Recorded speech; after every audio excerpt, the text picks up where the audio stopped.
excited about your speech. Oh, no, I'm excited too. I'm actually very nervous because it's going to be in front of an audience that I don't actually know. But hopefully it all goes well. Thank you, by the way. Thank you so much for having me. Thank you for being with us. Not at all. All right.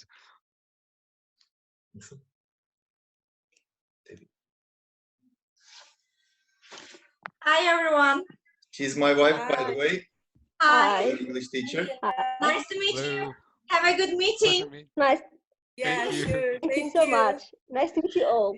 Hi, Nif. Thank you. I know that it will be perfect, and please don't be nervous. My husband is really excited today, but I hope everything will be okay. I have to go to my mother-in-law house, and I just say hello to you. Have a good time, okay? Yeah, thank you so much. Nice to meet you. Have a great day. Thank you. Bye-bye. Bye-bye. Bye. Bye. Hi, Daisy. How are you doing? Hi, Nif. Hi. I'm happy to be with you all, guys. Yeah. This is Nif from Egypt, guys. Hi. Yes. Hi, Niv. Hi. Hi. Hi, thank you. I really do appreciate this chance to be with you. I'm happy to be with you, and I hope to have a really useful time. Yeah. It's great to have you with us as well. Yeah, we also have Primy here with us. Hi, Primy. Hi. Sorry, I was talking to myself. Hi, everyone. Nice to meet you. Nice to meet you too. Nice to meet you too.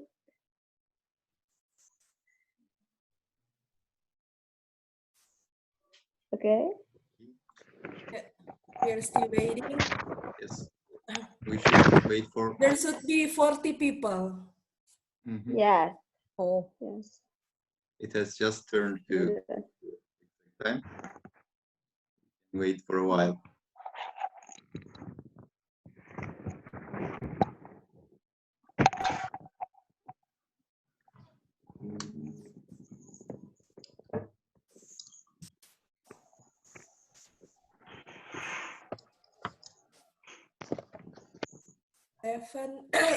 Eleven participants are here right now.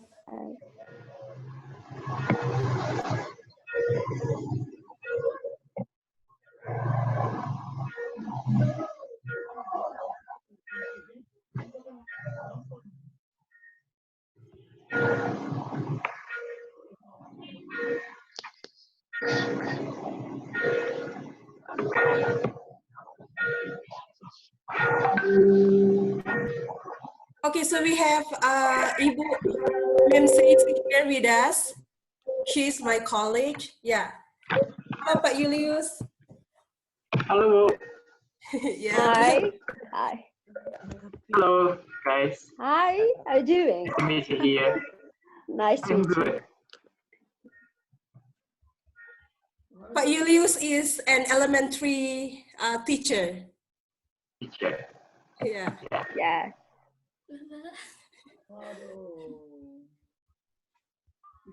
Bu Mary. Bu Mary is yeah. Hi, Daisy and all.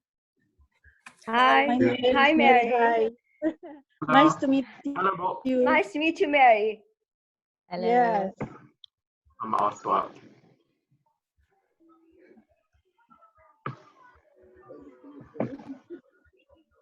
So, Primy, is it okay to do screen sharing? Is it okay to do screen sharing? Let me give it a try because usually I gotta have at least a co-host access or a host access. But let's see if the host disabled participant screen sharing. So maybe I will make you host then. yeah, but probably later, not now, until just during the if the presentation is due. Yeah, because I think you will still yeah. Cool.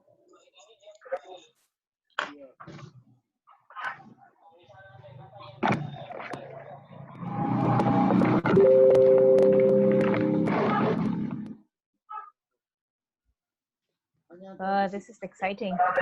Yes. Yes. Bring it on. Yes. Yeah, yeah. Eid al-Mubarak to all Muslim participants, by the way. Yes, I was about to say Thank that you. as well. Eid Yes. Mubarak. Mhm. Yes. I think people may also celebrate celebrate with their friends or with relatives. I have just Yeah. returned from my parents' house, and so Yes. it can be a little late.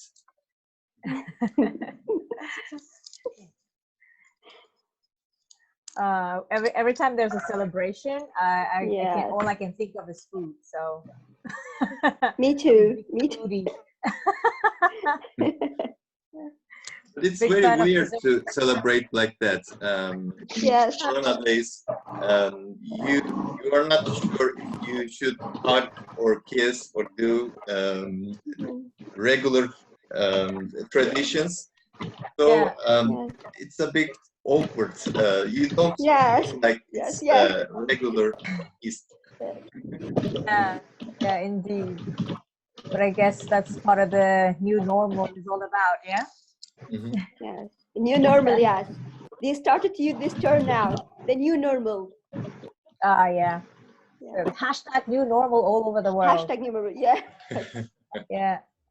But we Oh, I can't get used to it yet, especially these days. Yeah. We Muslim have celebration these days, as he just said. So we just sitting there, don't know what to do. Yeah. Yeah. Indeed. I mean, I've just experienced last week. One of my cousins has we're Christian, so one of my cousin has a baptism for the one of their children, and they wanted to invite my mother. I mean, that out of good intention, right? They want to invite my family Yes, over. of course. Different cities, and we're like red zone and whatever. Yeah. It's like, no way, that's not gonna happen. You're gonna have to call Yes. my mom and cancel everything. Do video call. Yes, yes. And Yeah, that was hard. That was hard. Yeah. Okay, maybe ladies and gentlemen, let's get started then. Okay, Yes, because yes, it's yes. already 5:05. Okay. Hi. Okay. Hi. Okay. Okay, so good afternoon, everyone. Yeah, Good afternoon. it's nice to see all of you. So good afternoon from Tomohon, Indonesia. So I'm Desi from Indonesia, and I'll be your moderator for today's guest talk. And this guest talk is hosted by our English speaking club. The members of this club come from several countries. Here we have the members, Ali, Ling, and I, 3 of us, and the rest are still coming. And we usually meet on every Sunday in order to practice our English. And yeah, we are so happy to have all of you. We have here our 2 fantastic and amazing guest speakers. We have David. Yeah, David joining alive from Japan. Yeah, David. Yeah, ma'am. David from Japan. David, how's life, David? Japan. Oh, sorry, I didn't realize it was my turn to speak. Hello, thank you, Daisy. Thank you so much for having me. Hello to everybody from Japan. Hi, David. Life is going great. Yes. It's been a good week. Beautiful weather today as well. So It is. I'm happy. Yeah. I'm excited to be here. Okay, thank you so much, David. For your information, David is an English teacher. He has been running an online English teacher named Speak Like David since 2015. Thank you, David, for coming. And then we have also another fantastic guest speaker joining alive from Bali, Primy. Yeah, we have Primy here. Yeah. Hi, thank you Primy, so much yeah. for having me. My name is Primy Bapak Jeils. dah panggil. I'm Indonesian living in Bali. So Mari Bapak dah yeah, panggil. so that's kind of cool Baik. to be able to be here. Yes. And can't wait for what's coming next. Yes, me Yeah, too. yeah, yeah. Yeah. Thank you, David and Primy. And we also would like to welcome all our enthusiastic participants. Our participants do not only come from Indonesia, but we have our international participants, yakni coming from Egypt, yeah, and then Dian, yeah, joining live from Hungary, yeah. Okay, so yeah, welcome to this guest talk. We are inviting you in order to talk about a very interesting topic on what makes successful English learner and how to do public speaking. So on the behalf of our English speaking club, we would like to wish all of us that we can have fruitful discussion. And I would like to remind all of us, please, during the presentation given by the speaker, make sure that it is possible, if it is possible, I encourage you to turn off your video and audio so it will not bother the flow of the discussion. And if you have any question, feel free to ask. You can click raise hand button on a chat box, or you can write your question and I will pick up who is going to ask the question to the speaker. So, ladies and gentlemen, without further delay, I will pass over the microphone to our very first guest speaker, David. David, the floor is yours. Yeah. All right, yay, thank you. Thank you so much. All right, so before we get started, let me give a quick rundown of who I am, where I'm from, what I do. So as you already know, my name is David. I am Indian. I was born and raised in Brunei, which is not too far from Indonesia, which is where many of you are from. And I lived there till I was 17, 18 years old. And then I moved to Australia for university. I studied aviation management.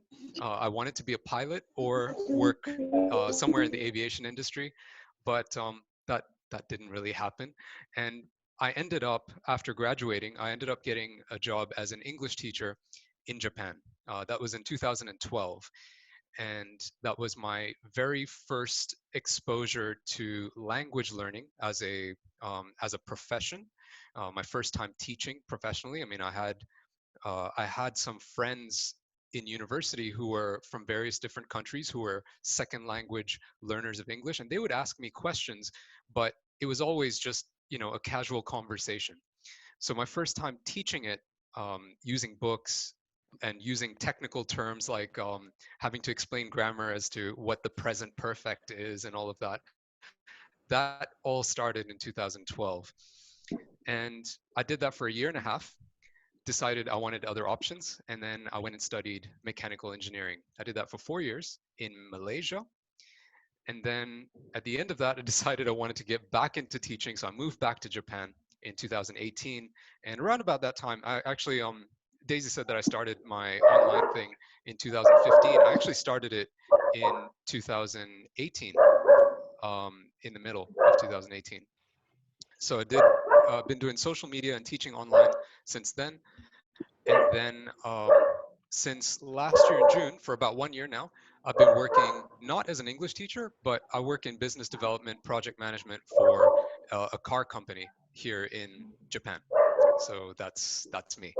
All right. So what I want to talk to all of you about today is about my journey learning languages.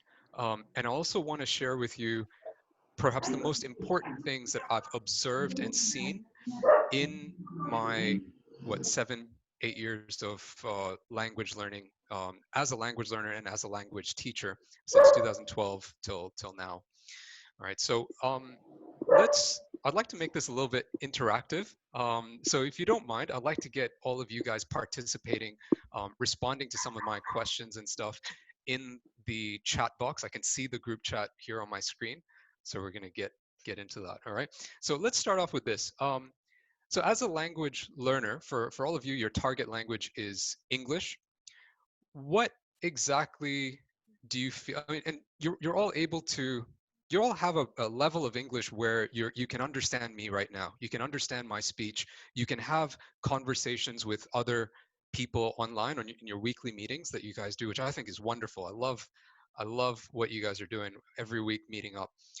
But perhaps the struggle that many of you have would be that your English is not really at the level where you want it to be, right? You're able to communicate, but you still want to improve. You still want to get closer to speaking it on a first language level.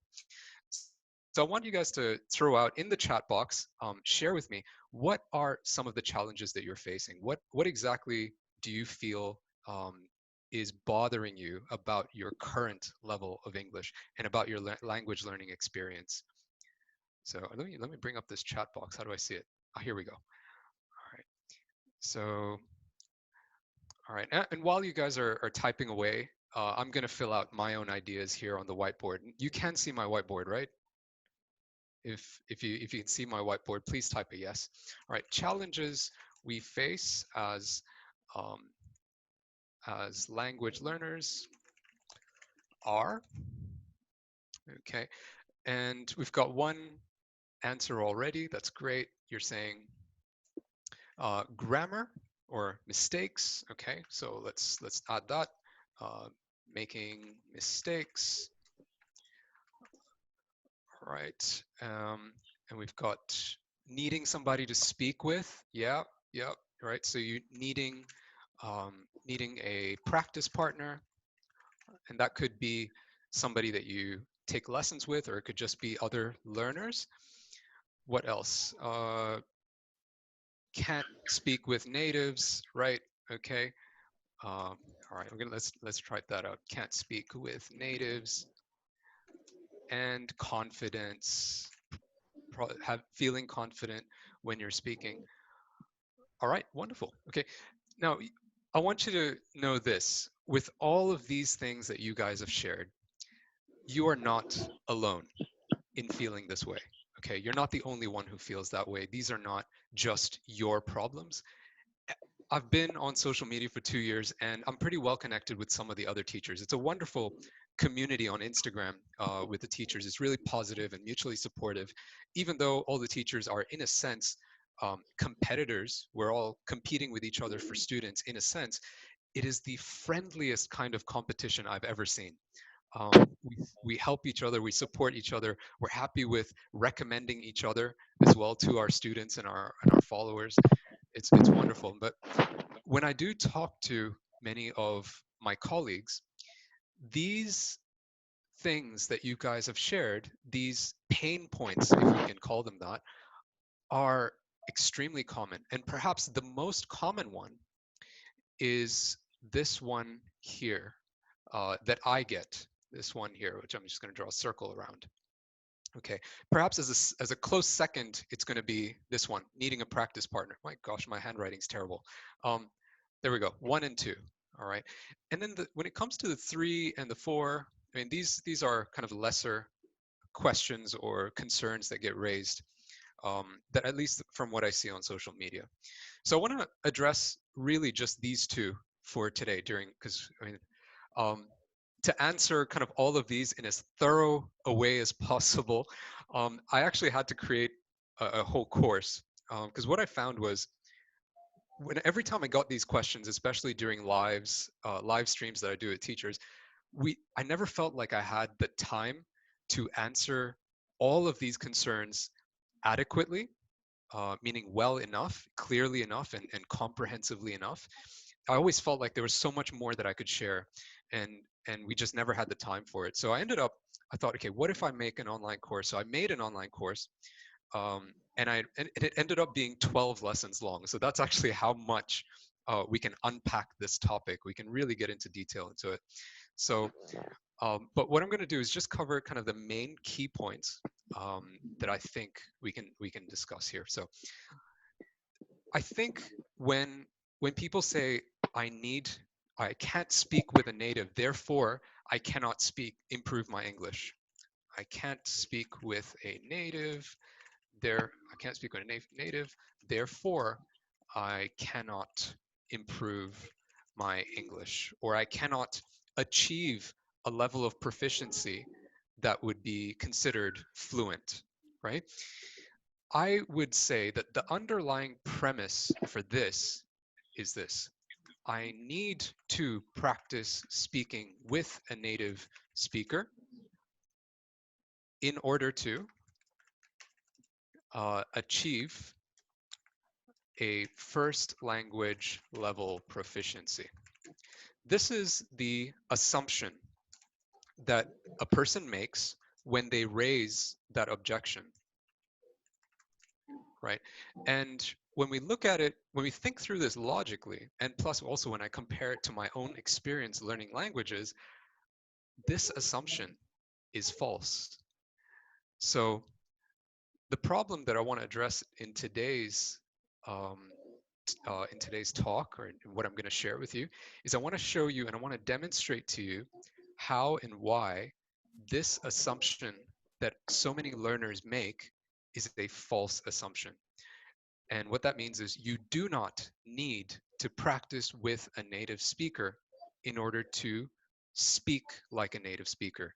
And I'm going to not only leave you with that, I'm also going to tell you instead what you actually do need in order to speak like a native speaker or to speak fluently. Okay, so let me share my own language learning journey. So as I said, I'm Indian. My mother tongue is not English. So strictly speaking, I'm not a native, right? But English is my first language. It's my strongest language. And in total, I speak 4 languages. Tamil, which is my mother tongue. It's spoken in the southeast part of India, and that's what we spoke at home with my family. English as the language that I used the most growing up.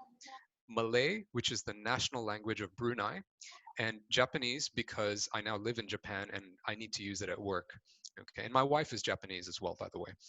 So with these 4 languages, I learned all of them in the exact same way.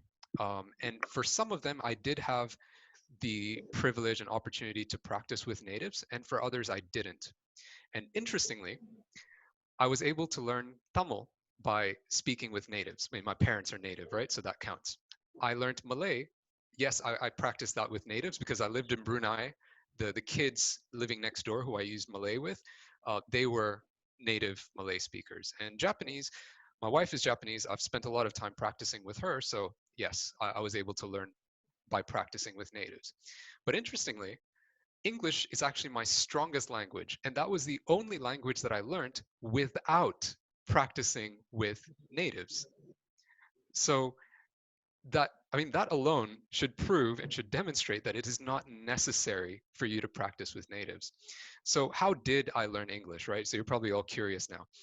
All right, so I lived in Brunei, and Brunei was a cosmopolitan country city. The city I was in was the capital, Bandar Seri Begawan, but it's a tiny country. So the whole country could be seen as a city. It's smaller than most major cities. So it's cosmopolitan. There were people, families from all over the world. When it comes to, say, the medical, the healthcare industry, a lot of the medical professionals were from Pakistan, India, Sri Lanka. When it comes to the engineering field, again, plenty of people from various different countries, but not native English-speaking countries. These were all people from various parts of Asia. And so when I went to school, my classmates, they were all non-native English speakers. English was a second language for all of us. So although we used English, although the subjects were taught in English, my teachers who were also non-native speakers were teaching us in English, they all had accents and they all used weird grammar. They all made mistakes with their grammar. Okay, so everything that you guys are experiencing and feeling frustrated about, that was happening with us as well. But there's one thing that I did differently that many of my peers didn't do. All right, and here's what it is. All right? I made my language learning experience with English real, relevant, contextual. 3 things. All right. And if all you take away from this entire talk or thing that I'm sharing with you is this, I would like you to take away these 3 things: real, relevant. My typing's terrible. Relevant and contextual. Okay. So let me show. Let me kind of break down what each of these really mean. The real part, I think that's pretty self-explanatory. I was using English to interact with the world around me in a way that was real to me. So you know how when we learn English, we often learn using books and various forms of media, and a teacher would typically, let's say that somebody's going to teach me this word. Okay, so this item here in Japanese is called denchi, right? In English, it's a battery, right? Okay, so and this is not a advertisement for Panasonic, by the way, but this is called denchi in Japanese. So if I was to, let's say, show you a picture of this, okay, or even hold this up in front of you, in front of the screen, you can see this, and I'm going to tell you this is called denchi in Japanese.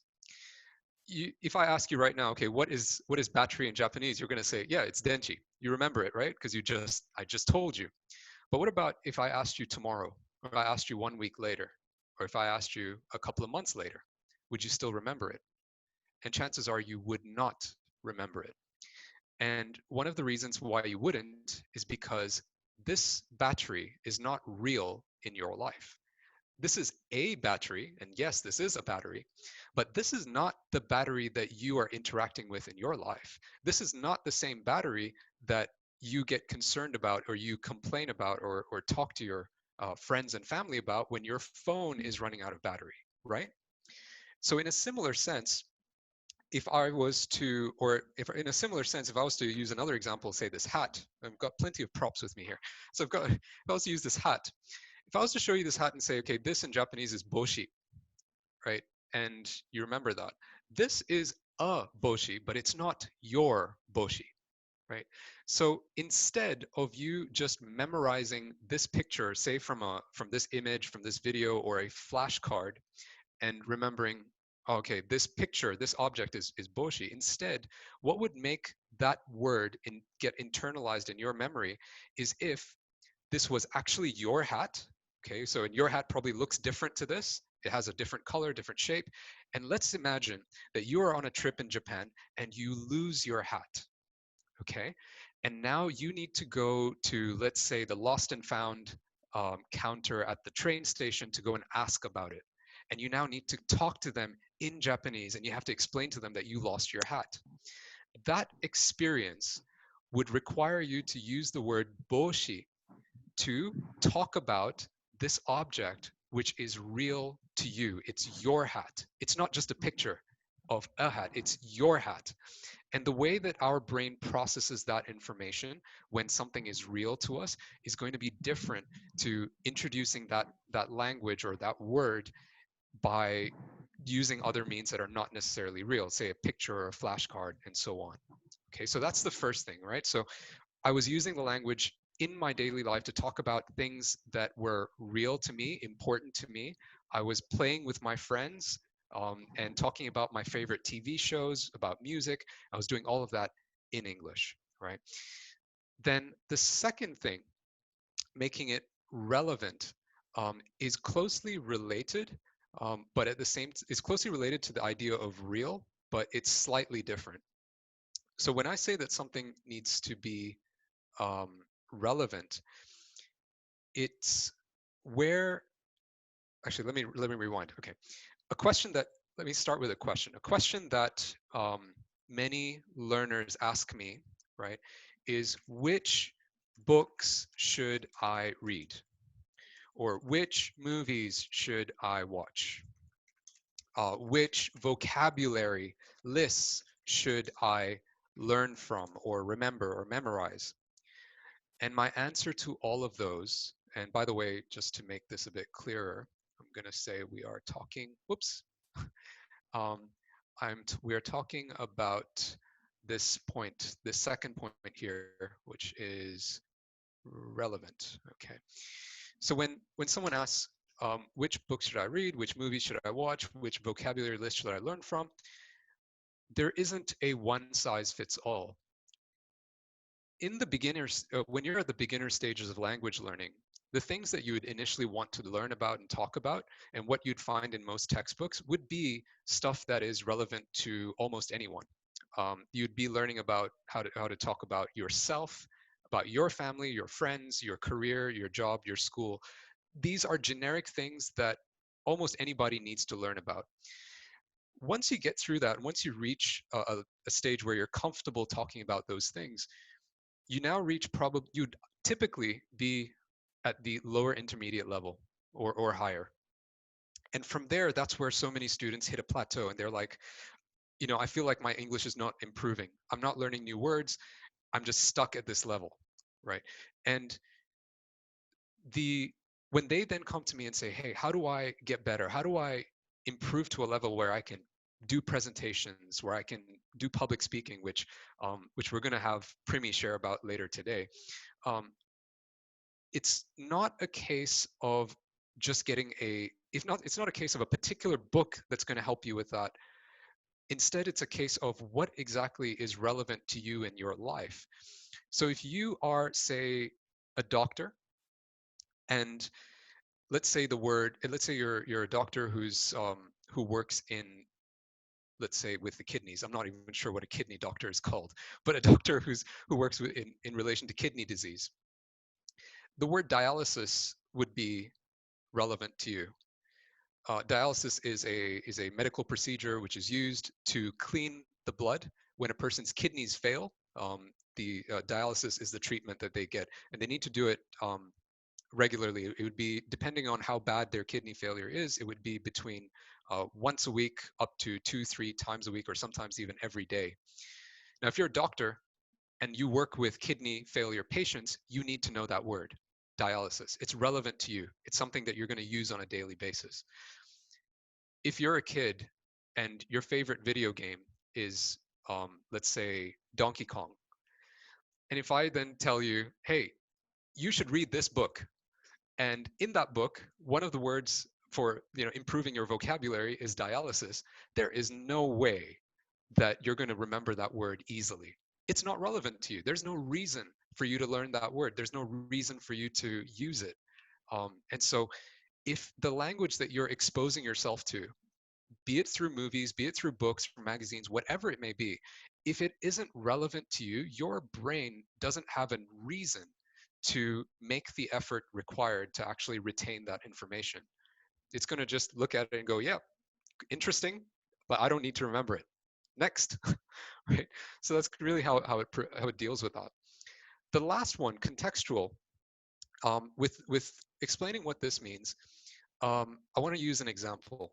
Okay, let's use an expression in English, and I love using this example because it's pretty cool. Yesterday, I took a walk. In fact, actually, about an hour ago, I was outside taking a walk. But to take a walk, right? Think about this expression, and think about this expression in terms of your native language.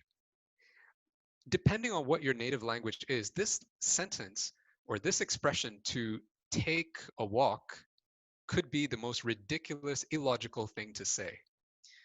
Because if all you do is memorize words and only think of words as, or you only think of language as a set of rules, and that's the only way that you look at a language, you're not going to get very far. Because languages, yes, they are a set of rules. There are rules that govern how we use it, but languages are also living in the sense that they have character and personality. And every language has its own unique character and personality. It has its own unique way in which ideas are expressed and communicated. So if we break this expression down, and if we take this word take and walk, and we look at them separately, right? So to take could mean to take hold of something, right? To hold it with your hands. And then to walk, this is an action that we do, right? This is an action to move forward by moving our legs, right? This is an action. Now, if we break this down into these terms and we're only thinking of language as a set of rules, then the rules would tell us that this expression means that I took something, or I took this walk and I carried it home with me. But that's ridiculous, right? It makes no sense whatsoever. So the only way that a learner would be able to internalize this particular expression is if they were to learn it in context. If you just look at the word take and you look at the word walk and all you're doing is trying to connect these two together in the sentence, it won't make sense. But if I was to see people using this term to talk about the idea of going out for a leisurely walk, or the idea of, relaxing by going for a walk, then that's going to make a whole lot more sense to me, where I'm now able to use this expression myself when I need to express that particular idea. So the language that you learn, that you are exposed to, that you practice, needs to be contextual. All right. Now there's one, depending on time. Daisy, am I okay for time? We've got one person who's got a question as well. Daisy? Is Daisy still there? Daisy?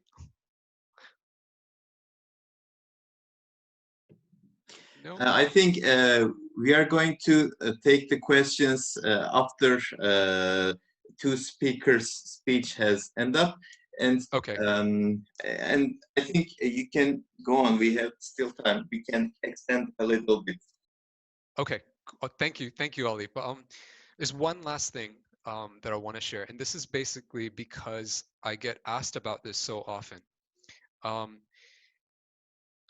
Everyone knows that I'm Indian, and there are very few Indians who sound like me when they speak English. And even the fact that I was raised in Brunei, going to the school that I went to, that doesn't necessarily mean that that contributed to the way that I speak or the way that I sound.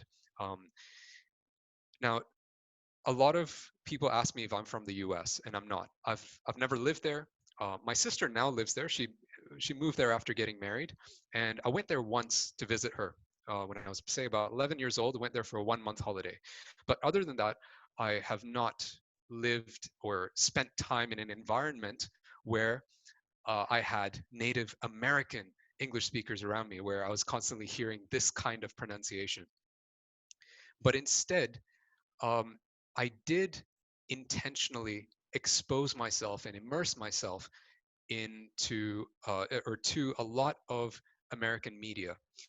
So the music that I listened to was all American. The movies and TV shows that I watched were all American. The cartoons I watched, I used to watch shows like Dexter's Laboratory, Johnny Bravo. Depending on how old you are, you might know some of those shows. And the video games that I played as a kid growing up, again, American or English video games, where many of the characters would have American accents. But that alone it wasn't the case. I mean, even my peers living in Brunei did the same things. We all played the same games, but not all of them sound like this. Not all of them have the same pronunciation that I have. And the reason for that is this. When so many of us learn a new language, we learn the new language in terms of our native language. And what that means is we are constantly fixed, or we're how do I put it? We're locked into thinking of languages and the way that we express not only ideas, but even the sounds that we use in language in terms of our native language. So to give you an example as to what how that all kind of plays out, or how to make sense of it, if we're talking about Japanese has 5 vowel sounds. It's a, I, u, e, o, and that's it. Whereas English has 5 vowel letters, a, e, I, o, u, but there are 20 vowel sounds. So a single letter in English could be pronounced in multiple different ways. English is non-phonetic, so the way that things are spelt is not always how they're pronounced. So if we take, I had a student that I used to, back when I was teaching English full time, I had a student who really struggled with the pronunciation of these two words, color and collar. For him, when he said these two words, they sounded exactly the same. And the reason why is because there are different vowel sounds and he wasn't able to distinguish those vowel sounds. So it's this O here and this O here is pronounced differently. So the first O on the left side for color, it is pronounced, if you look at my face, it's pronounced like an sound. My jaw, my face, my lips, all of these muscles are fully relaxed. It's right? It's kind of like a baby sound almost, right? But the second one, collar, you're going to notice a few things. My lips round into a circle. They're rounded. And the other thing is my jaw drops all the way down. I'm actually using the muscles here to pull my jaw down. So it's collar and color. Notice that when I say color, as in like the color red, it's color. My face is fully relaxed. So pronunciation is a motor exercise. It's something that you use your muscles to do. It's just like a sport. It's like learning to throw a ball, shoot a basketball, kick a goal, swing a tennis racket. It's just like that. You've got to learn to move your muscles and use your entire articulation system. There's more to it than just the muscles in your face. You've got to do all of that in a particular way, in a particular coordinated way to produce those sounds accurately. And the difference between children and adults is when children learn pronunciation, they learn purely by hearing. They listen to the sound and they try to duplicate that. Whereas what we do as adult learners, we try to learn pronunciation by reading. And what we do is we take the English word, we interpret the English word in terms of sounds in our native language, and then we read out the sounds in our native language the way it's spelt in our native language. And that's why we end up with our accents. If I was to give you one more example, and I'm going to use my pen for this. So in Tamil, but I don't think there are any Tamil speakers here, but in Tamil, there are 3 N sounds. So in English, we just have this letter, N, right? Oh my gosh, that's a terrible N. Okay, there we go. We've got this one sound, N, and it's pronounced N, right? But in Tamil, there are 3 N sounds. We've got this character, right, which is like this. Then we've got this character, which is like this. And then we've got this character, right? And all 3 of these characters are pronounced differently by moving the tongue in a different position. And they sound different because of that. Whereas in English, we only have this one, and there's one way of producing this. We put our tongue in this one position. Now, if I was, say, an English speaker and I was learning Tamil, which, and I'm trying to learn how to do these 3 sounds, if all I did was whenever I see any of those 3 letters, let's say I write the letter N on my textbook above that, and I decide to just pronounce them as the English letter N, I'm going to pronounce it like N. Okay, and that's just the English N sound. But in Tamil, we've got the 3 sounds. The first one is na, where the tongue comes out and it's in between the teeth, right? Na. The second one is with the tongue towards the front and touching the top of our mouth. So it's kind of close to my teeth. It's na, right? And then the third one is na, where the tongue goes all the way back and it touches the roof of my mouth. And if I was not aware of this, and if I was not learning to move my mouth in that way to produce these 3 sounds, as an English speaker trying to learn Tamil, I would have an accent where I'm mispronouncing that sound every single time it occurs. And it's the same with all of your accents. You've got, if you're, for many, say, people from Indonesia, when you speak Bahasa Indonesia, you pronounce the R as ra. It's much harsher. It's a rolled R. But then in English, the R sound is rarely pronounced like that. I mean, even people from South America who are Spanish speakers, when they pronounce the R, it's a harsh rolled R where it's ra. But in English, it's a much softer R where you're not flapping your tongue. Instead, it's ra, like that. It's a much softer sound. So the way that you move your tongue needs to be different. And when it comes to English, there are 20 different vowel sounds. There are 24 consonant sounds, each of which has its own unique character. So going back to what I said earlier about languages having their unique character, English has its unique character. Its sounds have its own unique character. And as a learner, if you want to sound, let's say, better, or you want to sound closer to a first language speaker, you would have to learn to move your mouth to produce those unique sounds and put that in a separate box to the sounds you use when you speak your native language. All right. And that's it. Those are the things that I wanted to share with you guys today. Thank you so much for having me. Okay, so thank you so much, David. Give big applause to David. Yeah, give big applause, yeah, guys. Okay, you can type clap on the chat box. Yeah, thank you so much, David, for sharing your experiences, the key secret, how you can finally achieve this kind of fluency by sharing 3 basic principles. So thank you so much.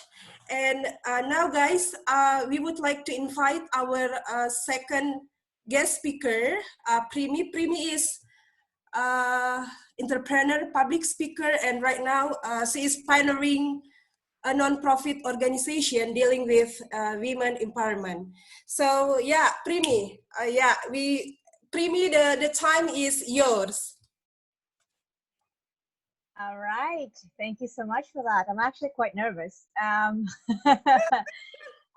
gonna do screen sharing if that can be arranged.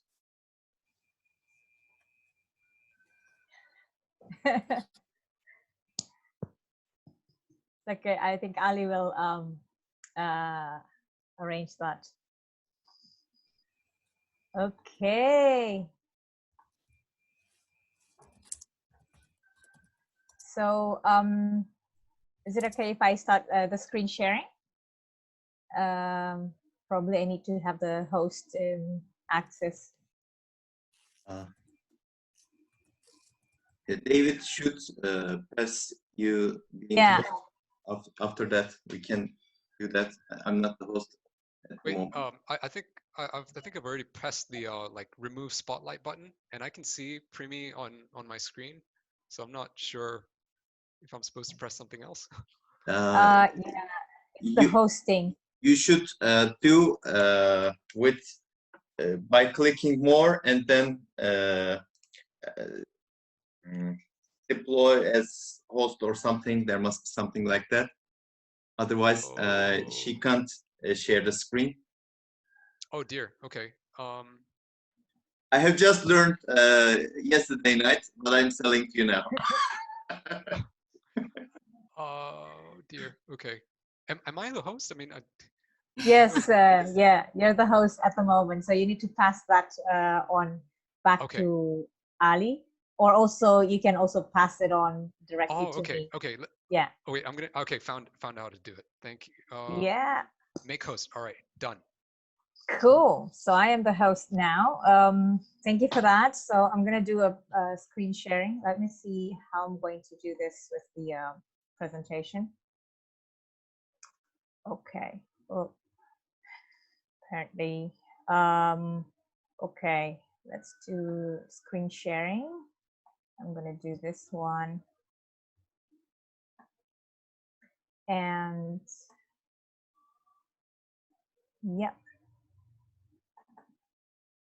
Okay, so I hope everyone can see this. My name is Primy Jeils. Thank you so much for having me here, and also glad to hear all the tips that David has shared previously. Some of them actually is connected on how we can confidently do public speaking in English, as I'm going to share later on. So I'm the founder of Female Empowerment Indonesia. Just a little bit of a correction. Female Empowerment Indonesia is actually a for-profit organization. So it's a business and I'm the founder. Other than that, I'm also managing Start Results. It's a incubator provider. We call it the entrepreneurship education provider for entrepreneurs to take them from idea to launching their businesses in the market. And I also have 2 other businesses running here. And today I'm going to talk about how to confidently do public speaking in English when you're not a native English speaker. And I always start my presentation or any talks that I do or speech that I do with quotes. And I also close it or end it with a quote. So here, I think something that would resonate, I hope, very well with this public speaking club is a quote from Rob Brown. He's a famous also TEDx speaker. And I think it also rings true to me. It resonates very well with me as well, because I'm a public speaker and I want to impact people positively through public speaking and the things that I share. So he said, if you can speak, you can influence. And if you can influence, you can change lives. And this is, I think, hopefully can sink in and be something that's very important to be kept in mind for people who are doing public speaking. What you say matters, because if you can take the message through, you can influence and impact other people's lives and it can change their lives. So let me take you through the outline for today. I have I love to structure things into a little bit of a formula. So here I have a 5-4-3 formula. So the 5 is for 5 fatal public speaking mistakes that we often make, and the 4 is the 4 aspects of audience engagement in public speaking, and the 3 is the 3 hacks, or I call it the 3 M's to public speaking when you're not a native, when you're a non-native English speaker. So who's ready for that? Raise a hand. Leo. So let's go. Yeah, let's go with the first one. The 5 fatal public speaking mistakes. These are the most common one, but also quite fatal in terms of these are the things that actually create barrier, like the picture there. It creates barrier from getting the message across.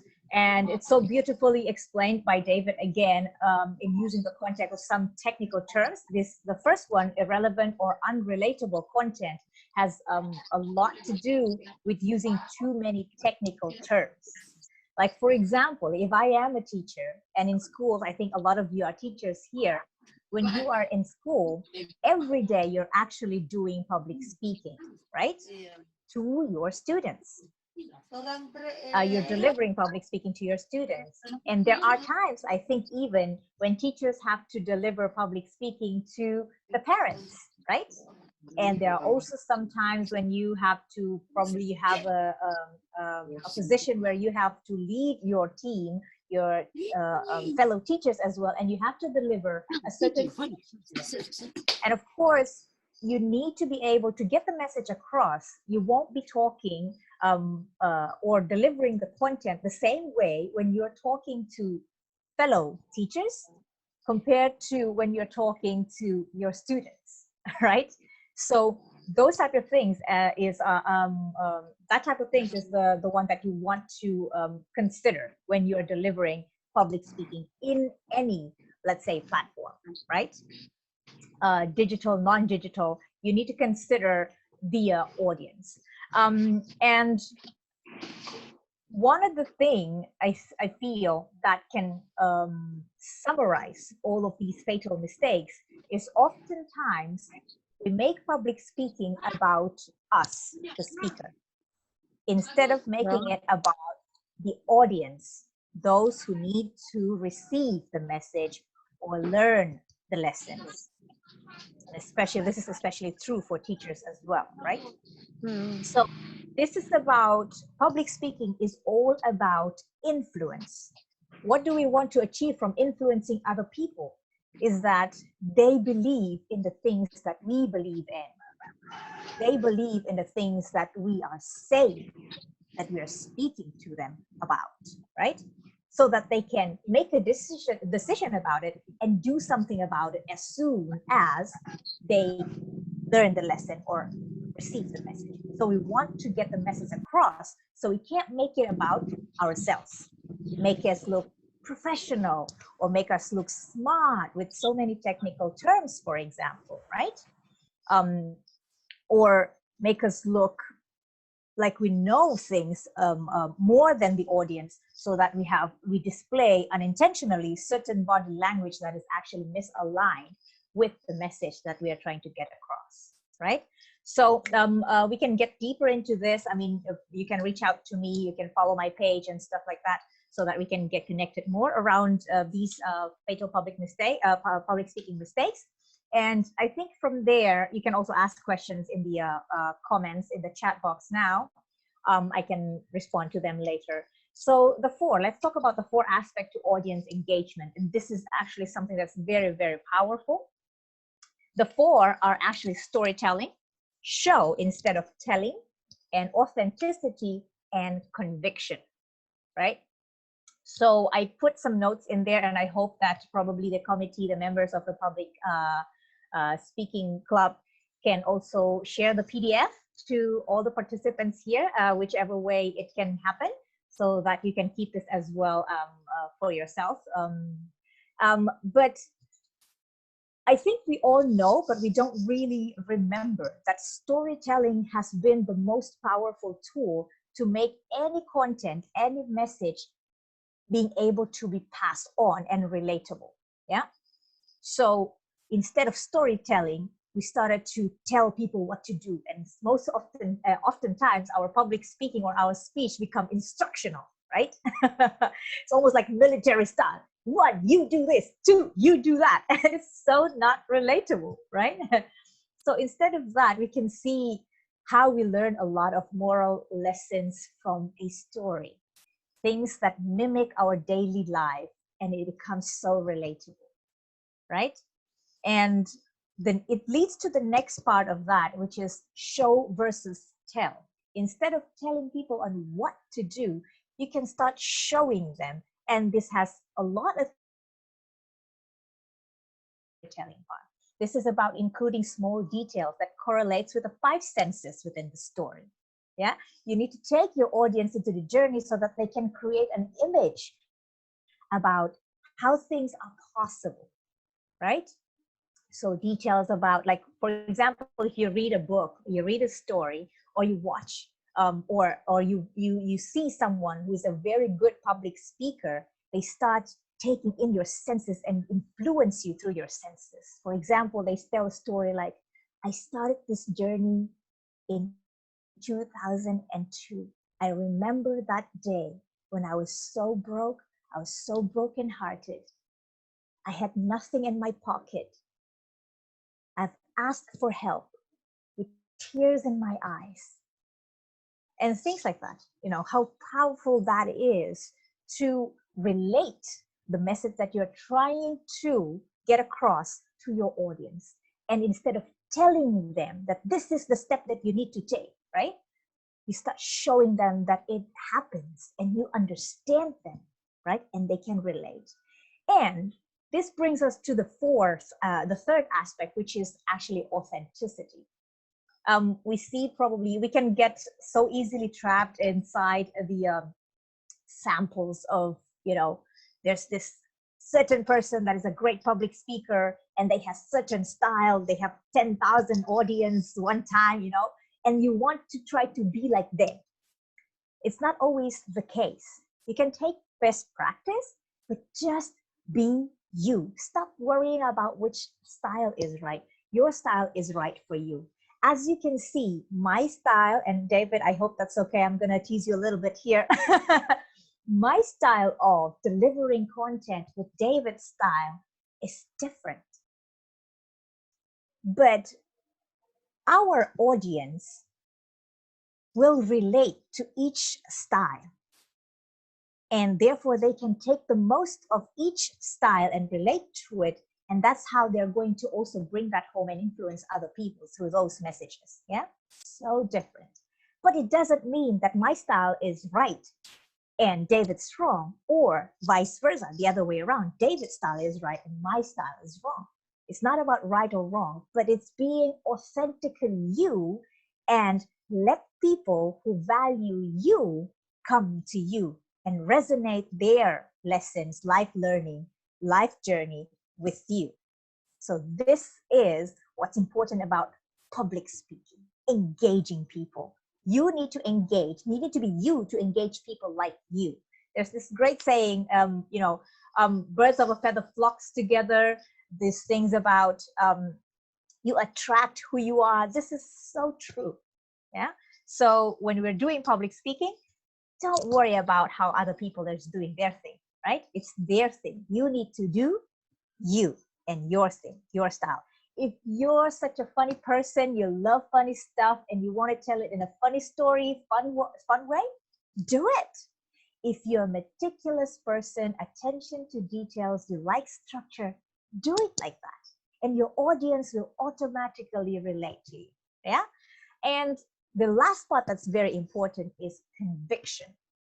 This is a very technical term, but I'll try to make it more simple, yeah, to understand. You can ask questions in the chat box, and I'll respond to that later. Conviction is that you think, to put it simply, is that you need to become the first believer of your own story. That's conviction. Yeah.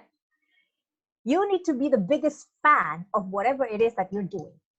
If you're a teacher, a math teacher, you need to be the biggest math fan so that your student can follow your examples and believe the message because you first believe, right?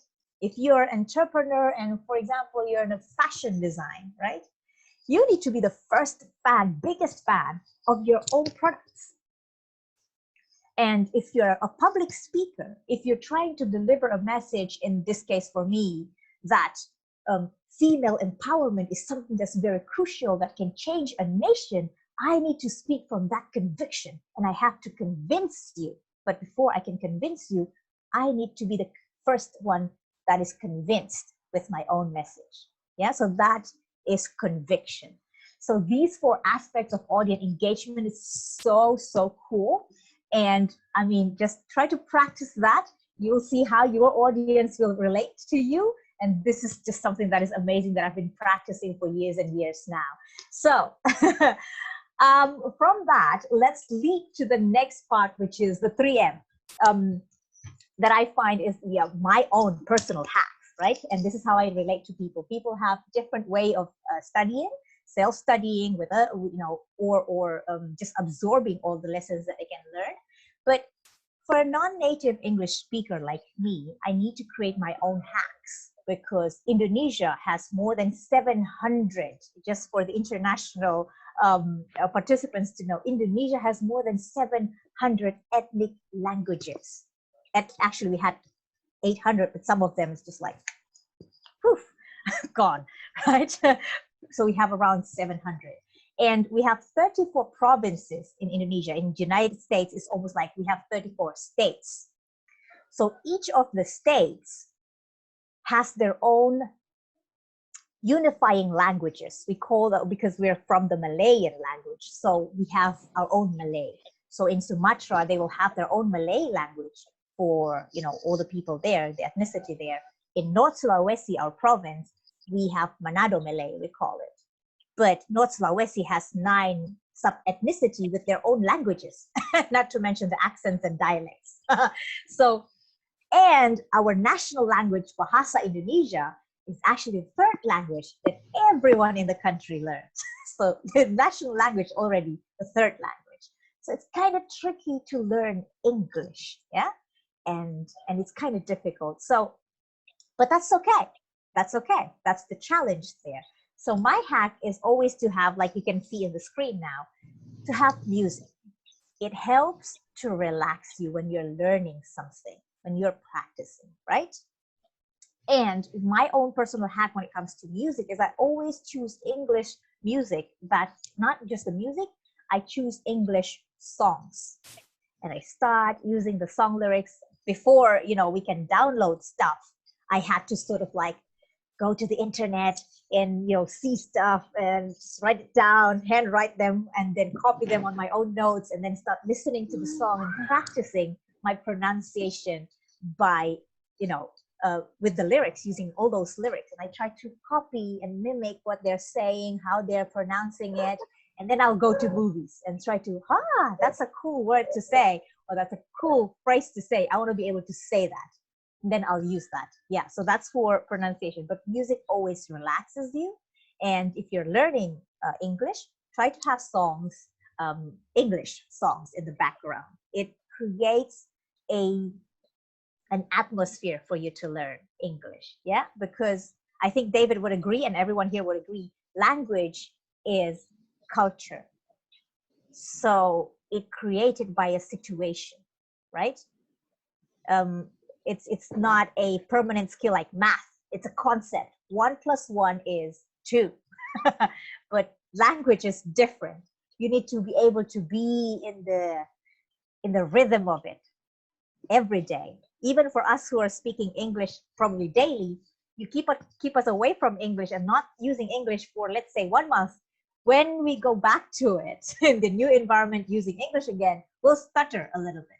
So that's 1. And then 2 is mirror. When you're practicing, use the mirror. 1 hour a day, get your facial expression in check, your pronunciation in check. You know, David have given some of that, and it's very good to practice. You can feel it, but it's better if you have a mirror and you can practice and see your muscles and everything is moving, and how you can use that in also your, you know, mix up with your facial expression, so that you can still, you know, not look too weird when you're talking in English, right? It looks natural. And you also, when it's public speaking, you want to do eye contact. And for me, I just stare at myself in the mirror and try to maintain that eye contact, you know. That's kind of cool. So keep that in check using the mirror. And then the last one is mentor. Always seek guidance, right? You cannot just do things on your own all the time. You're subjective towards yourself. So you want someone that is objective, can see it from different angle, different point of view, and help you see things, the blind spots, the things that you cannot realize on your own, so that they can give you input, right? But my I think takeaway from mentor is that never ask just anyone. Please ask or seek guidance or mentorship from those who have been there, done that. That's the phrase in English. Meaning, if you're seeking for advices in public speaking, please ask only from people who are very good in public speaking. Don't ask just anyone because they can say 1 word or 2 words in English. That's very important, right? In every aspect, this is when it comes to mentorship. Seek guidance from people who have real experience, so that they can really give you the truth about what needs to be learned, what's the best practice, what are the do's and the don'ts in there. So I think that's all for my 5, 4, 3 for how to do public speaking confidently when you're a non-native English speaker. And yeah, I would like to close it with this. When it comes to public speaking, it's not always, I mean, words are tools. So people will not always remember what you say. And Maya Angelou, you can Google this woman. She's an amazing woman that transforms her own life of struggle and influenced a lot of world leaders she influenced. And she say, people will forget what you say. People will forget what you did, but people will never forget how you make them feel. So whether you're doing public speaking in a classroom, in public, in places like this, Zoom, Facebook Live, make sure that you make people feel what you want them to feel. If you are delivering a message of joy, please find ways to make them feel that joy, right? If you want them to feel hopeful, please include that in your authenticity, in your storytelling, right? And be convicted to hopeful so that people feel that. And so they will never forget the message that you send them through your speech. So that is it. I'm Primy Jeils from Female Empowerment Indonesia. And thank you so much for the time that you've given me. I hope this is helpful for everyone. Thank you. Okay. Thank you so much, Primy. So yeah, it is really enlightening and fruitful presentation. Give a big applause to all our fantastic and amazing speakers. Yeah. Okay, so Primy, you really highlighted something that really touched me, that being a public speaker, meaning that we have the power, the capacity inside us to move people with our speech. So yeah, that's really beneficial and useful. So Yeah. I think let's move on to the next session. So it is discussion session. So we have two questioners here. The first one, Niven from Egypt, and then Nihao from Bahrain, Arab Saudi. So yeah, guys, the floor is yours. Niven from Egypt and Nihao from Arab Saudi. Okay, So guys. Can I go on? Yeah, sure. Can I ask? Yes. So my question is, I'm a little confused about which accent should we master as English teachers. Sometimes I use British accent, other I use American accent. Then I feel that I use mixed accents. So I feel this is a kind of weird. So how can we deal with this? So to whom is your question directed to? David or Primy or both? For David, yes. Okay, David. And I have another question for Primy. Okay, if there is a time. Yeah. Okay, David. Yep. Okay. Yeah. Great question, Naveen. Thank you for asking. Thank you, David. So to give a bit of context to how I'd respond to that, if we first define what an accent is when you have a consistent pattern of a way of pronouncing, a consistent pattern of pronunciation is what an accent is. So, for example, when someone talks about the British accent and the American accent and how they are different, it is all we're talking about is how there are consistent patterns in each, which are unique. So say for example in British English, the word car, when the letter R occurs at the end of a word, it is not pronounced, it becomes an extension of the vowel. So car in American English is pronounced ka, so you don't enunciate that R sound. And when you do that consistently every single time, that's what an accent is.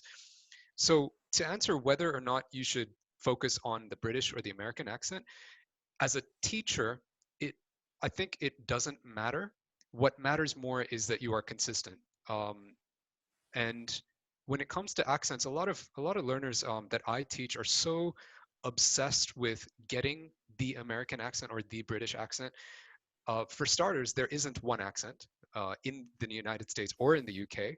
Depending on which part of the UK you go to, there'll be completely different accents, and the same with the United States. But let's say we're talking about like the way that James Bond sounds in his movies. That's what we mean by the British accent. And let's say Sylvester Stallone is the American accent, right? So we want to sound like these celebrities. Which one you pick just depends on your preference, who you're talking to, where you're going. If your student, for me, if as a teacher, if my student is planning to move to the United States, and that's the reason why they're learning English with me, I would be teaching them American pronunciation and teaching them American spelling as well, using Z instead of S on words like materialize or exercise, or not exercise, but materialize. And if when it comes to whether or not an American accent or a British accent is necessary, I don't think it's necessary. If you think about celebrities from India like Aishwarya Rai, Amir Khan, Shah Rukh Khan. These guys are fluent English speakers. They are skilled public speakers. They have no difficulty whatsoever in communicating their thoughts clearly to the people that they're speaking to.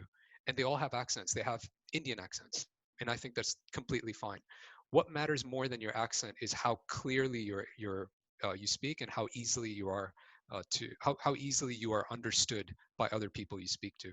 So if your accent makes it difficult for you to be understood, that's a problem. If it's not the case, then you don't need to change your accent, is what I'd say. That's just my opinion. Other teachers might disagree. That's it. Thank you so much, David. Thank you. This was very helpful. Thank you so much. Do you have any other question to Primy, Niven? Yes. Primy, yeah, please go. Primy there. Okay. Primy, my question is, sometime when we speak to like public speaking, when you speak to our students, sometimes we are so confident and we are fluent. Other times we just start to feel like my mind is blank. I don't know what to say. I forget everything about English. So I never found a clear explanation for this. That's it. That's my question. All right. Yeah. So this phenomena is actually very, very common and very normal for non-native English speaker. So because this is just the facts, yeah. Sometimes because when it comes to, for example, students or other newbies that are learning English, let's say, while we already have on our shoulder like years of experience, or we are ourselves English teachers, we feel more confident because what we call them the below peer. There's the stage of below peer. And then we have the peer, which probably our classmates or people whom we know how there's history with the mastery of English, right? Or proficiency in English. And then we have the above peer. And the above peer is where we got like, and then you went blank, and then you forget the words. It's like, it's there, I can't find the word. It's not my English, that kind of thing, but that's very, very normal. But the thing with English and every language, I think David is a testament to this, is that it is part of the culture. And that's what I learned so far, to just accept that it is part of the culture, and culture is formed from habits. So when this language becomes a sort of consistent habit of yours, I mean, habit is consistent, it will then build up into something that we call now natural. It will come to you naturally when it is something that you're consistently doing, just like your own native language. You do it every day. You have certain consistent hours in a day of using that particular language and absorb information in that particular language, and then conveying messages in that particular language. So you would want, I think, to hack that, you would want to create an environment where you can do and create or use English as a habit in a full circle. You can receive information and think in that language and convey message in that language. Because oftentimes when we are a teacher, we only, it's one way from us to the students, while the students don't have the same capacity to provide us with input at the level that we needed to grow. So you might want to have another, like, for example, this community of English public speaking. You can have this community of peer-to-peer, and then find a bit more challenging ground by having an above peer for the lessons. Yeah, so find one mentor or one a native speaker. Even one can be very, very helpful to have like a 1 hour conversation or half an hour conversation on a weekly basis about a certain topic, and you just challenge yourself there, so that it's a full circle of input, output, on and on and on. So I think that's the at least that is what works for me. So yeah, I hope that helps. Yes, it helps a lot. Thank you so much, Puri. You're welcome. Thank you so much. Okay, very nice question. Then the next question, Ni hao. Ni hao from Bahrain. Ni hao, are you there? Yes, hello everyone. Yeah, Ni hao, please. So I've got two questions, one for Mr. David and one for Ms. Primy. And I'll start off with the question to Mr. David. Mr. David, I'm a reader and I read a lot. And one of the authors that I think that has a hard style of writing is Stephen King. And when I read one of Stephen King's books, I come across words that I don't understand, which makes me feel furious and sometimes frustrated. So when that happens, I procrastinate the reading, and in order to look up for the words in Google or in a dictionary that I have. But when I learn those vocabularies, I use them in the same day. But unfortunately, by the second and by the third day, I keen to forget the words. This is my problem with reading. That's it. Cool. Nihal, thank you for sharing that. Could I just clarify? I don't want to assume what your question's about. So I understand that that's the problem you're facing. What's your question specifically? How can I learn the words for a longer duration? Yep. Not only in the same day or using them in the same day, but losing it for an upcoming time. Right. Okay. Cool. Thank you. There's when we look at when we think about how the brain retains information in its long-term memory,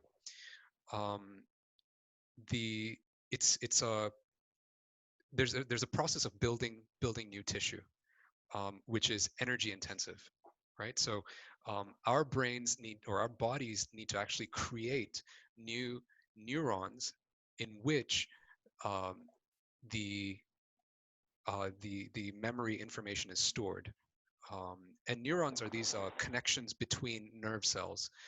I believe, if I'm 100% accurate. So the way that memories are created is, or the way that the brain decides which information it's going to store in the long-term memory is by first arranging everything it's getting in an order of priority. And two factors that make something high priority in order for the brain to store it in long-term memory is, one, is that information related, or is that information related to existing memory, whether that is long-term memory or short-term memory. And if the brain finds more instances or more or a stronger relationship between this new information and existing traces of it in your memory, then it's going to rank it as a higher priority, something that needs to be stored in long-term memory. The second thing is the emotional value that new information has. So you might have noticed that events that have strong emotions tied to them from your childhood, such as when you got extremely upset, extremely scared, when you were super happy, super sad, those strong, intense emotional events are what we naturally tend to remember better. And it's because our bodies are wired to basically survive. And when something has more emotional value, the brain kind of processes that as information that is more important for survival. So for example, if you had like a super scary event, your brain's going to want to remember that so that you can avoid that from happening in the future, so that you can survive better. And so keeping those two things in mind, one, make sure that it's kind of harder to engineer or harder to create opportunities where you use these words in ways that are that have stronger emotional meaning to you. But that kind of ties back to making it real, relevant, contextual, talking about things that are actually important in your life. But for the first point that I made about the relationship between this new information and the existing information in your memory, you say that you use that word when you first start with it, right? That's in your short-term memory. Now, when you start using it more frequently, now you've got multiple instances of your brain needing to recall that same information, or having to look at that same information. And so now it has a reason to rank it as a higher priority bit of information and then store it in the long-term memory. So to summarize, if all of that explanation, to keep it real simple, you should be doing, you should be exposing yourself to usage of that word more frequently, more often. And I'm going to just type in the chat this one thing you can look up. It's called SRS. It's called Spaced Repetition something, I think. Spaced Repetition System, I believe. Spaced Repetition System. And there's a book about it by a guy named Gabriel Weiner, is the name of the author, and his book is called Fluent Forever, where he talks about how you can apply spaced repetition system to language learning. And it's something you can use for learning and remembering anything, but his book is about how you can apply it to language learning. So I'd recommend you check out that book since you like reading. I will. Thank you so much, Mr. David. You're most welcome. Okay, Nihao, do you still have any question to Primy? Yes, I have one question. Okay, make it brief, short, and concise. Yes, I will. Miss Primy, when I do public speaking, I get so nervous that sometimes I might pronounce two words at the same time. So have you got any tips in order to avoid this type of problem?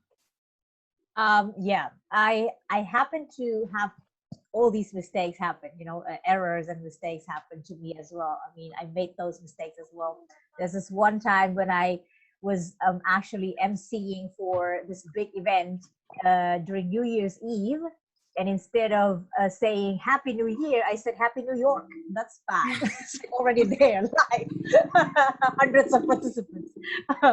and yes, combining two words into becoming a one whole new word on its own and get people to go there like, what? What was that? So that's very common as well. That happens usually because of two things. One, the adrenaline rush. Actually, one thing, it's adrenaline rush. So you rush everything naturally. And so you can't control the muscles here, and it tries to keep up with your brain. Your brain already set the words in a matter of, you know, millisecond, and your muscles try to keep up, but they're slower, far slower than your brain, right? So it fast tracked both words, so they become one new word. So my take on that one is, one, you just need to accept that these things happen.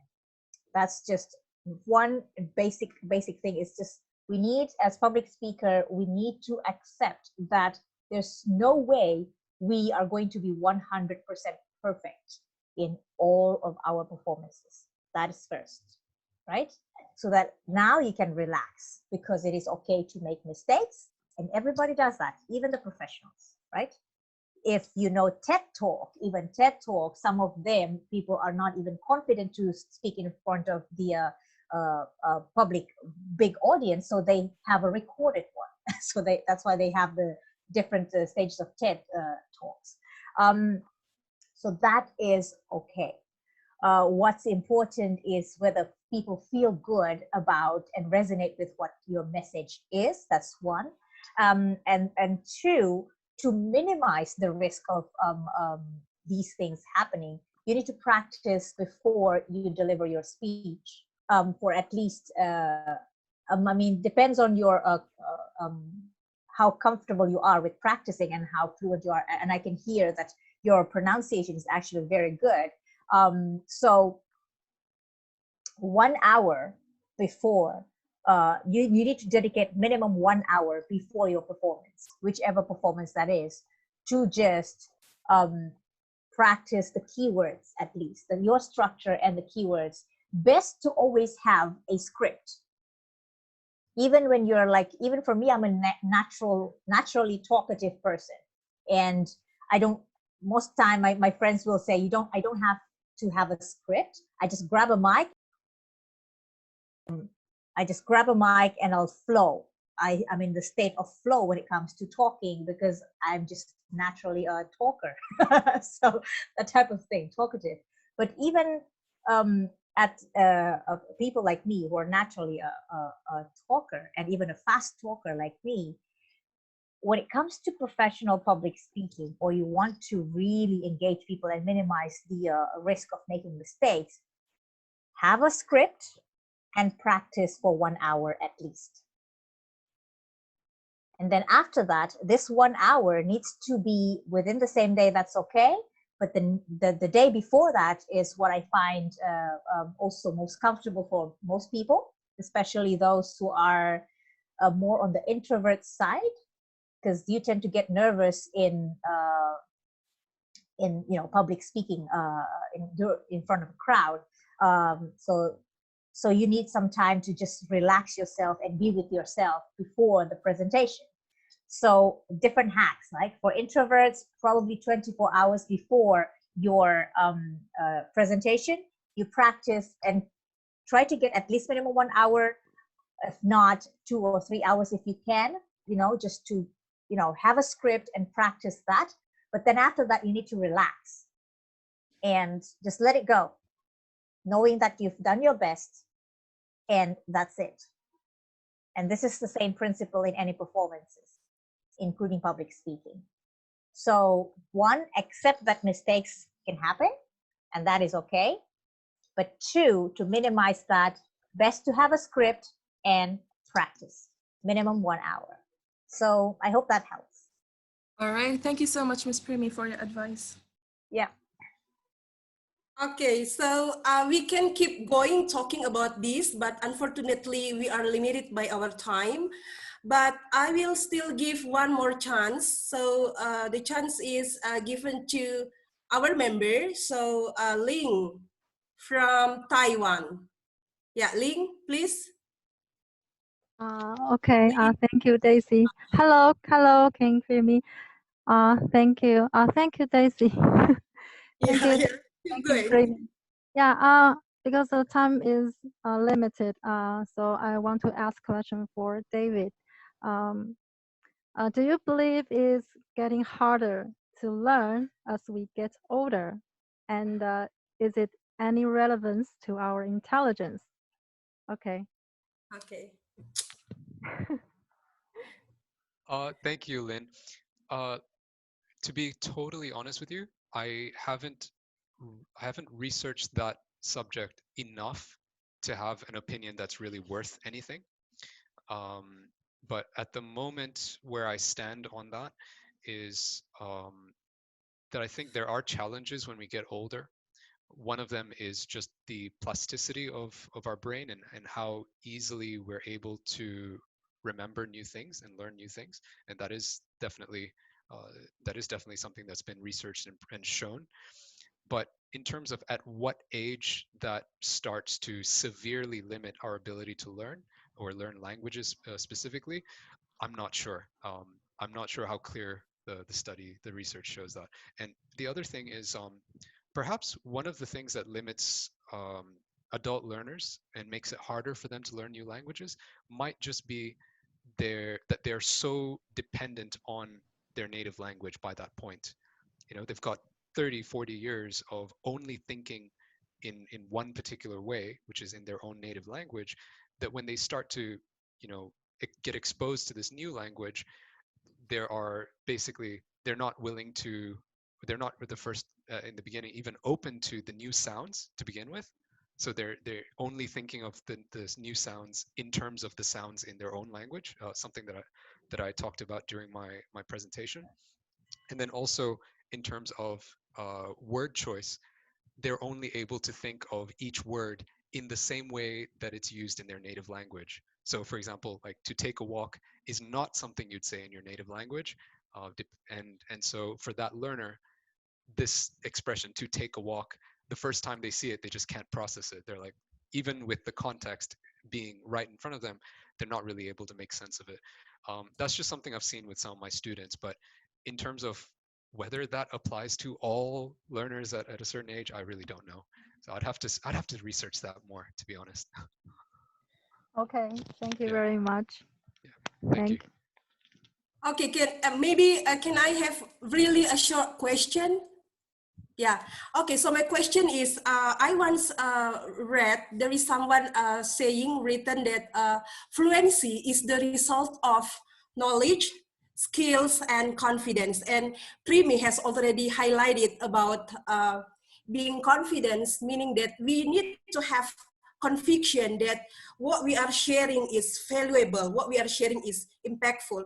So can you guys help me how to really hold this kind of mindset in our mind? So yeah, that's it. Is it clear? Yeah. Are you talking about confidence? Yeah, confidence related to the mindset. Okay.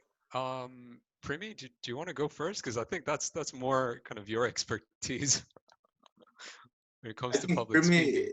is not here at the moment. He said she said she had a technical issue and come back in a minute. Oh, okay. To be totally honest with you, Daisy, I haven't really cracked the confidence question yet. It's something that I'm still trying to figure out myself. I get questions about confidence all the time from my students, from my followers. It's something that I'm still trying to figure out. I did recently make one lesson in my weekly coaching program, and that was kind of just up to the point with what I've researched. I think we develop confidence by reinforcing certain habits when we encounter a particular threat or fear. Confidence can be defined as, or a lack of confidence can be defined as the fear of failing, right? So we get afraid to try something. We get afraid to try to take a certain risk because we're afraid of failing, and then we're afraid of the consequences that are going to follow, right? And that perception could be just our own perception. It could be wrong, or it could be legitimate. Like if we are actually not ready to do something, it's good to not have confidence, right? So the way that we deal with a threat, of fear, is we have adrenaline, the hormone that's responsible for the fight or flight response. We either confront that risk or we run away from it. And when we have a lack of confidence, what we're doing, the way that manifests is we try to run away from that risk or that threat. So the two ways that you would combat that, the first way is, of course, being better prepared for the threat. And you do that by introducing that threat in smaller doses and where you're able to overcome it. And then that gradually build up the difficulty, and then that reinforces, you've got more memories of being successful at a similar kind of threat or a similar kind of risk. That gives you confidence. That's what athletes do, professional athletes, professional speakers. They practice, they rehearse. That's what it's for. Even if they make mistakes during the rehearsal, it's okay. Nobody's watching, right? So it's kind of low risk. The second way is you introduce a bigger, more important risk. And so the example I like to use is if you are not confident about how fast you can run, and let's say you even hate running, it doesn't matter how much you hate running. It doesn't matter how unconfident you are about running. If somebody throws you into a lion's den and that hungry lion is chasing you, you're going to run as hard and as fast as you can, no matter what. So if you're not feeling confident about something, if there's something else that is scarier than, failing at this thing, that something else, that bigger fear, is going to motivate you to take a risk on this smaller thing. So I'm not sure how you'd create that. I don't know if you'd ask a family member or friend to put a gun to your head, but it's worth knowing. Okay, thank you so much, David. It's time to put into practice. So yeah, so I'm so sorry because of the time.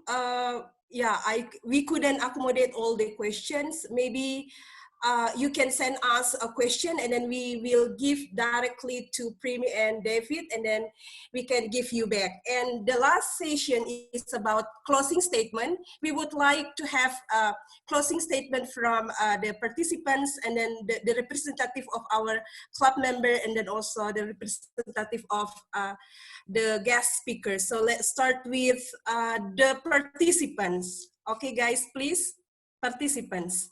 Juano, yeah, please.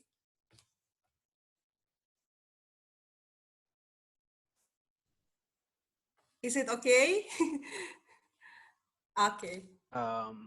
Well, I'm so sorry because I cannot hear what did you say. Can you repeat that again, Ma'am Daisy? So yeah, right now I'm giving a chance for closing statement to speakers, participants, and the representative of our speaking member club. So yeah, so please, do you have any statement related to what we have already discussed so Oh far? yeah. So for me, I think that like David said, there is a how to improve our English is based in our want. You know, if we wanting to do or learning something like in our hearts, like really eager, oh, I want to learn this, even though you're not on that country or you're not around the people that speak fluently, but if you're really eager to learn, you can find a lot of way to learn it and make it perfect. And also for the public speaking, yeah, I also have a lot of questions, but I just really want to send an email to Mrs. Primy. But at all for me, it's about confidence that we build. We have to build confidence, and confidence takes time. Not only like click, okay, we just like go to then. We need practice. We need mistake. Mistake is important.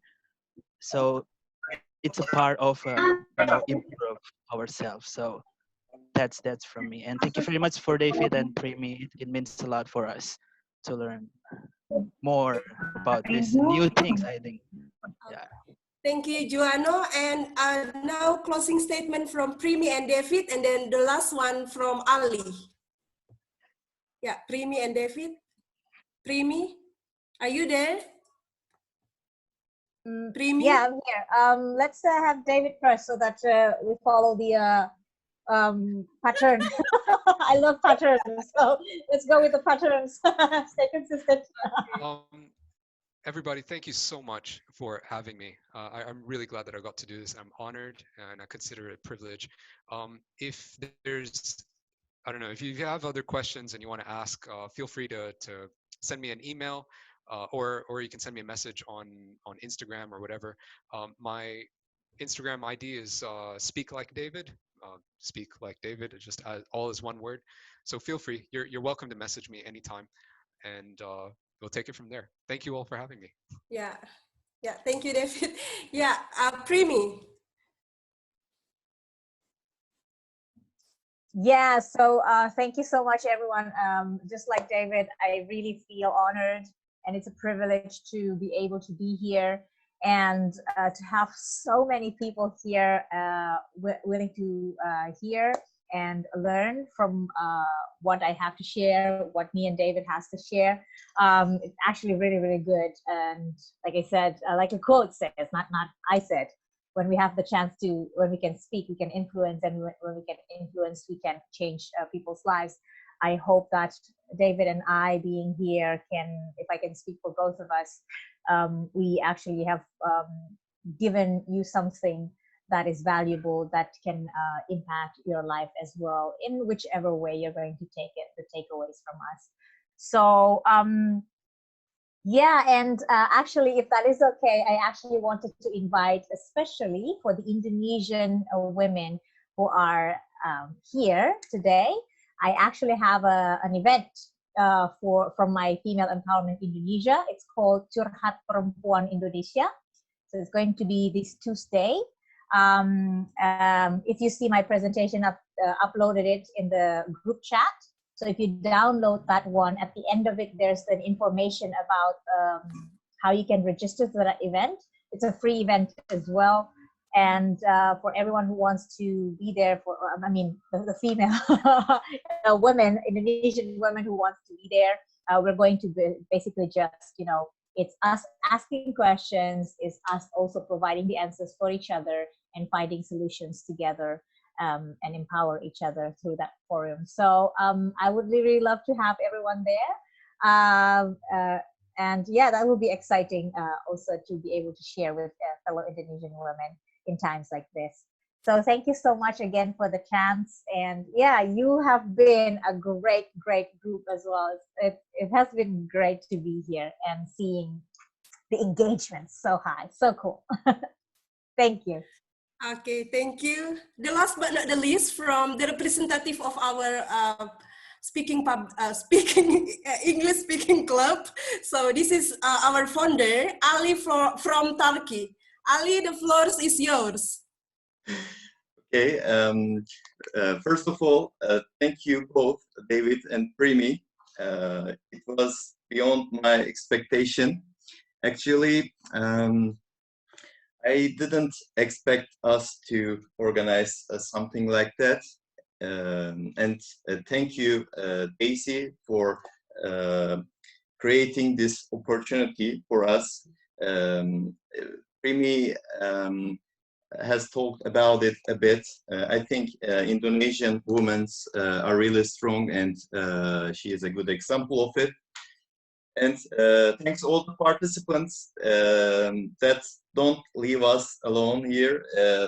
I think if we could announce it to more people, there will be more, because it's like just Daisy's acquaintances and friends. But we are afraid to fail a lot, and we haven't announced it to many people. So thank you a lot for joining us and to participate in this session. Yes, Daisy, it's your turn. Okay, give big applause to all of us, guys. Yeah, big applause to all of us. Yeah, from the bottom of our heart, thank you so much, David. Thank you so much, Primy. We are looking forward someday we could also collaborate. I mean, we could also learn from you guys. And thank you so much for the participants for spending your time to learn together. And yeah, so yeah, thank you so much, and happy Eid Mubarak to those who celebrate. And thank you so much. God bless you all, and see you on the next occasion. Yeah. Yeah. Bye. Bye. Bye, everyone. Bye.